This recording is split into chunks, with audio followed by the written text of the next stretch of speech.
This is the AAOS Career Podcast, part of the Bone Beat Orthopaedic podcast channel. This monthly series features conversations on professional development and growth opportunities within the field of musculoskeletal healthcare.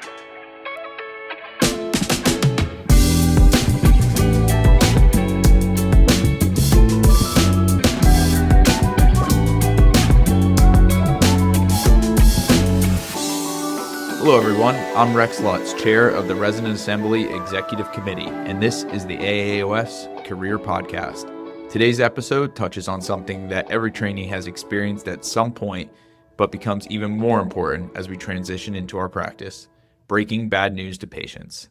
Joining me to share his experience and advice on how to navigate these difficult conversations is orthopedic oncologist Dr. Odion Binitie. Dr. Binitie is a professor in the Department of Sarcoma at the H. Lee Moffitt Cancer Center and in the Department of Orthopedic Surgery at Morsani College of Medicine at the University of South Florida.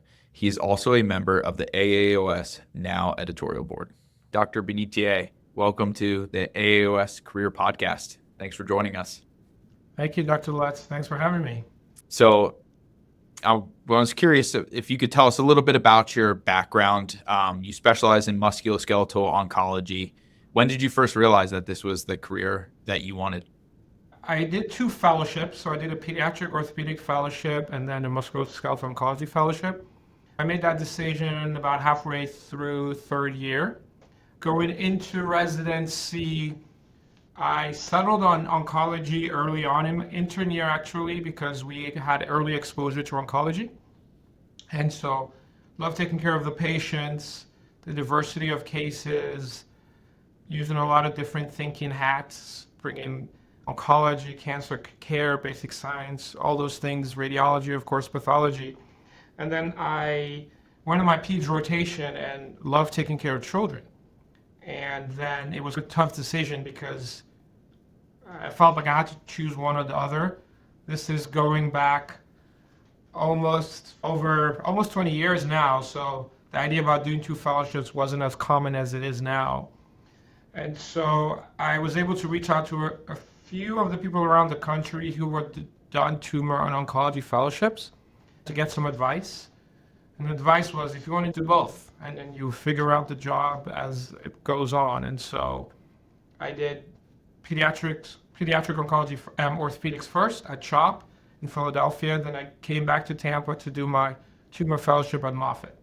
And now, primarily, you're practicing oncology, correct? Do you practice any pediatric orthopedics, or do you mix both of those together now at this point? Yeah, so my practice is oncology only. On the pediatric side, I take care of pediatric tumors, benign and malignant, and associated diagnoses, but I don't do any general pediatric orthopedics. All right.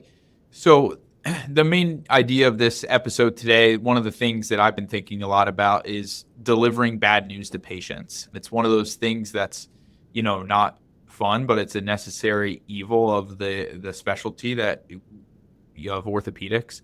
And it's something that I think all trainees need to learn a little bit about.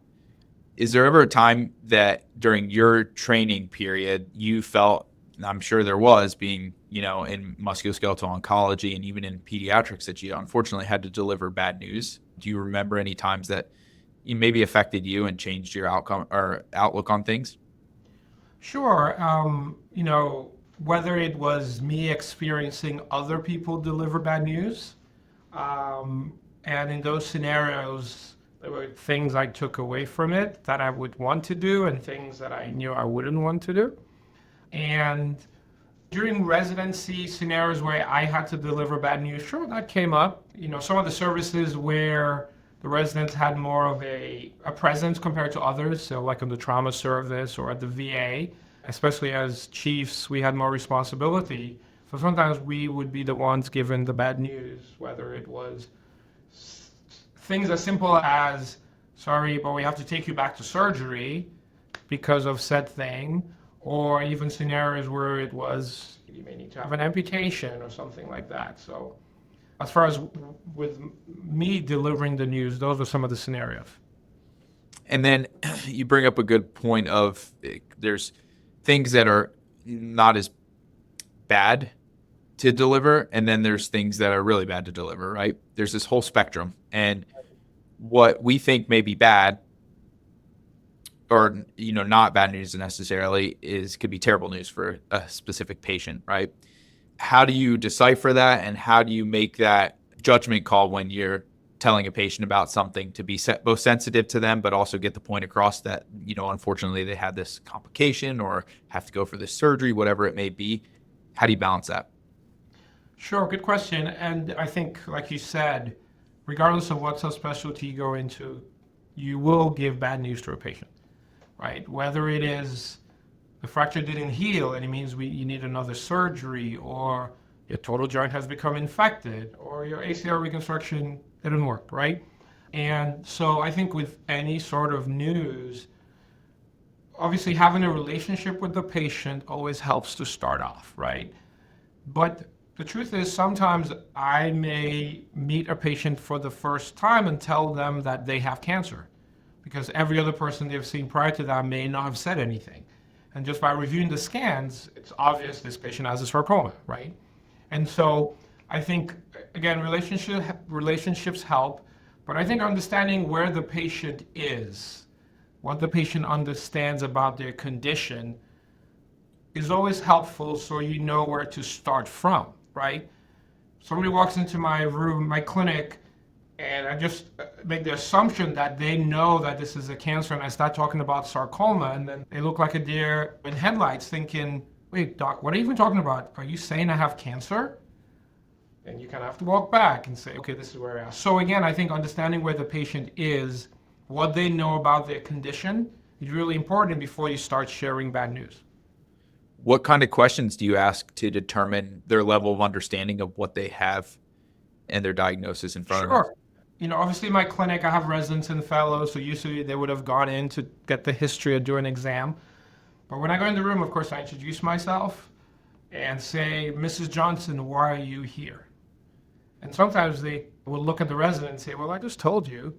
It's like, well, I'm here. I just want to hear it from you. So I think just an opening question of why are you here? One thing also I think that's important is acknowledging the other people in the room.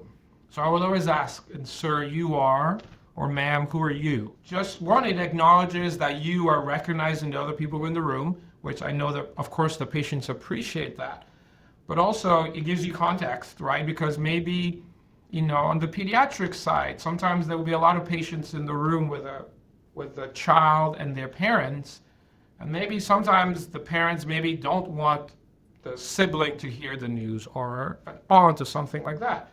That also helps inform that discussion. So again, knowing your environment, who is in the room, what do they know, I think is always a good place to start. And then I follow up with, why are you here? What did the other doctors tell you about X, Y, and Z? So then I know I'm building off of whatever knowledge they have and go from there. And then nowadays, a lot of the time, probably not the first thing I ask, but when the patients start asking questions, then I say, well, did you Google that, or did you get that from ChatGPT? Because a lot of people come with information that they have. And I think it's also important to know that, so that you can address the potential things they may have looked up, and to answer those questions that may have come up from their AI searches or whatever. Yeah, you mentioned family in the room. That can be really difficult too when you're delivering bad news, whether it's a pediatric patient and their parents are in the room, or if it's an elderly patient and their children are in the room, bringing them to the appointment. How do you handle delivering news when others are present like that? So again, acknowledging who's in the room, and then for my pediatric patients, I will ask them if it's okay that the child is in the room when we have this initial discussion. Of course, some families will say it's fine. Others would say they would prefer the child to leave, and so my nurse would take them to another room.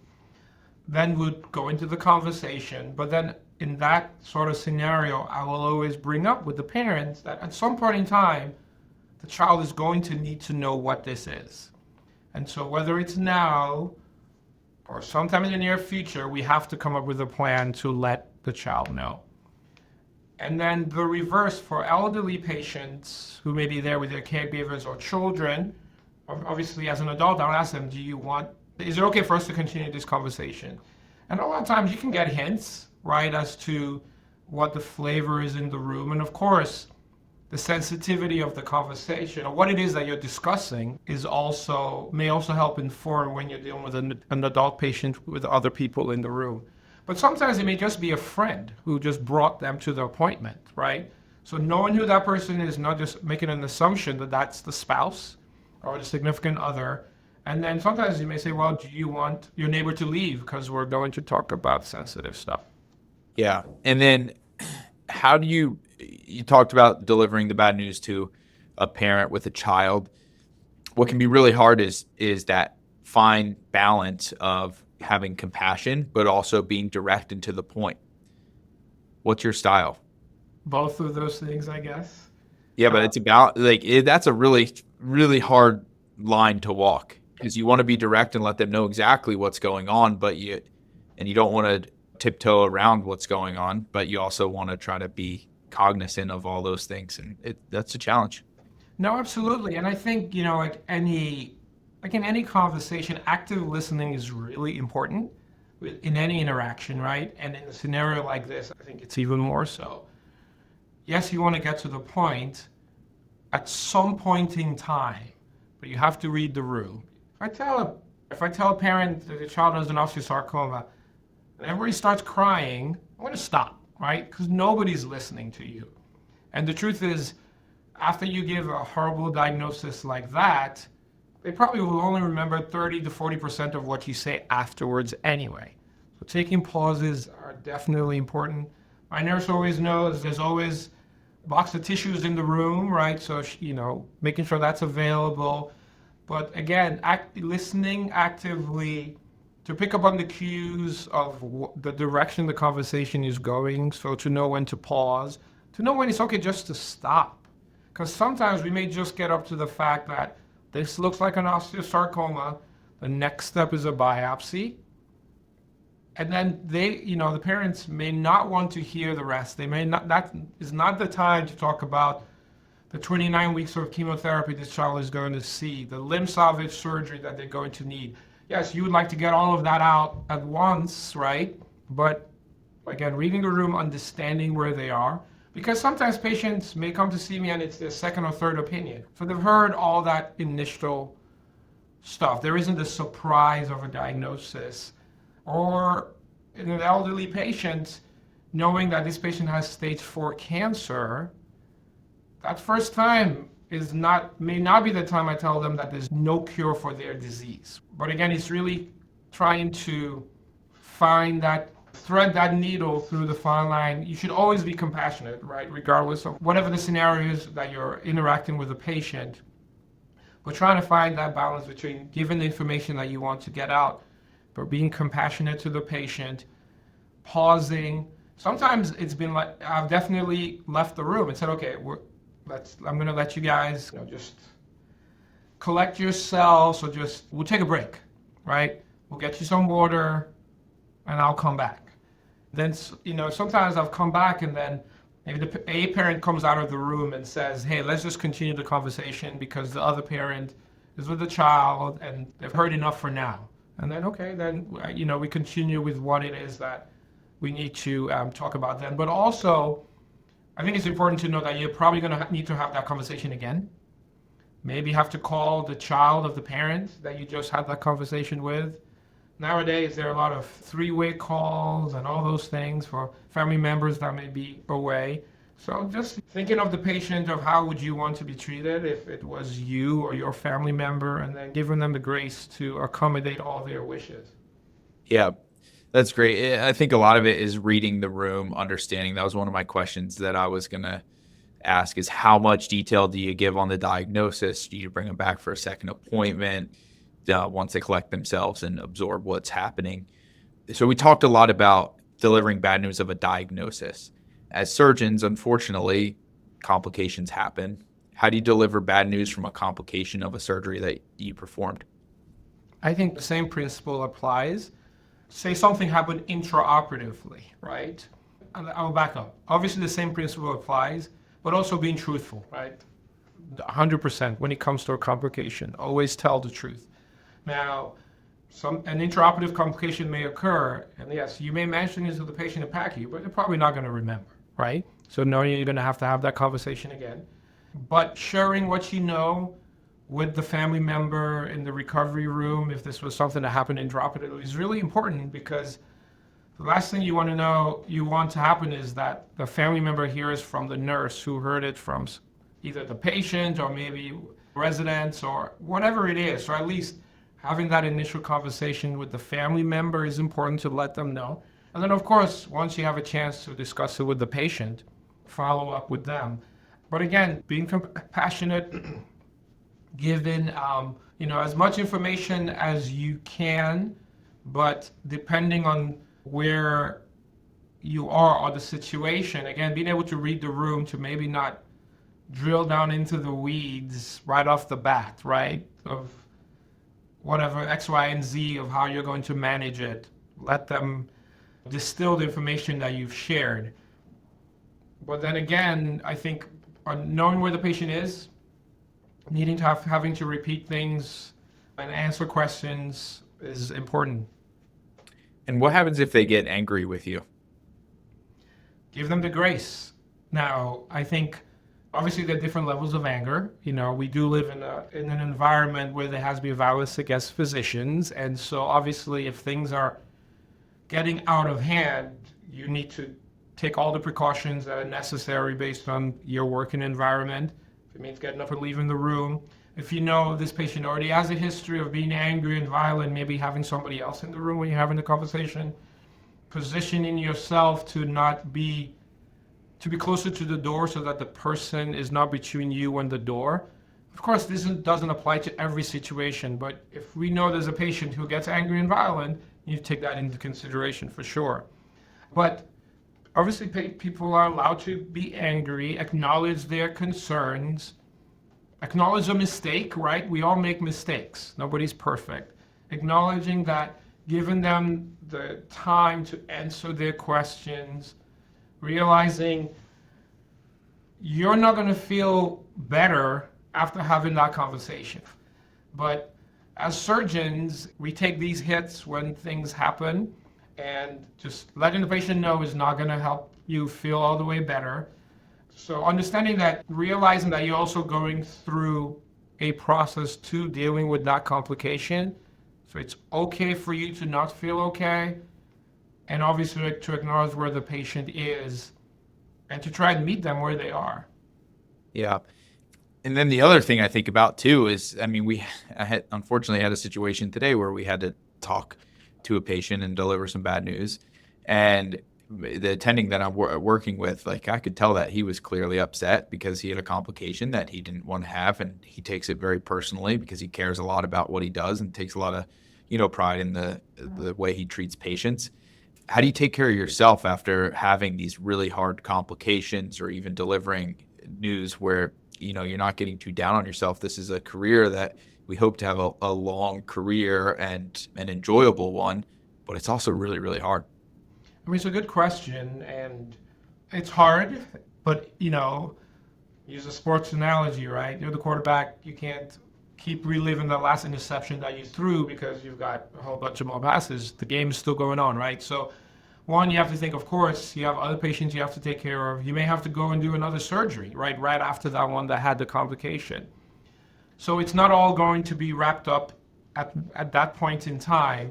But as far as how do I take care of myself, so, there are, at my institution, and I know at a lot of them, there are programs that can help with a surgeon that is dealing with a complication or a death, especially the ones that may be intraoperative or in the hospital, where there are resources, whether it's counseling, peer support, which I think is very important in these sort of scenarios. So there are programs like that at institutions. But even if they aren't, having partners that at least you can share what happened with is really important, because a lot of us have probably gone through the same complication or similar complication. So at least, being able to speak out loud to a peer, I think, is really helpful. Acknowledging what happened, of course, being reminded that it's happened before and it's happened to other people. I do yoga. And so being able to go and practice, I don't meditate, I wish I did, but I think the same would kind of apply, but yoga to me is kind of like that. Working out too also helps. And sometimes I have residents who say they're really interested in orthopedic oncology, but they feel they can't deal with giving bad news.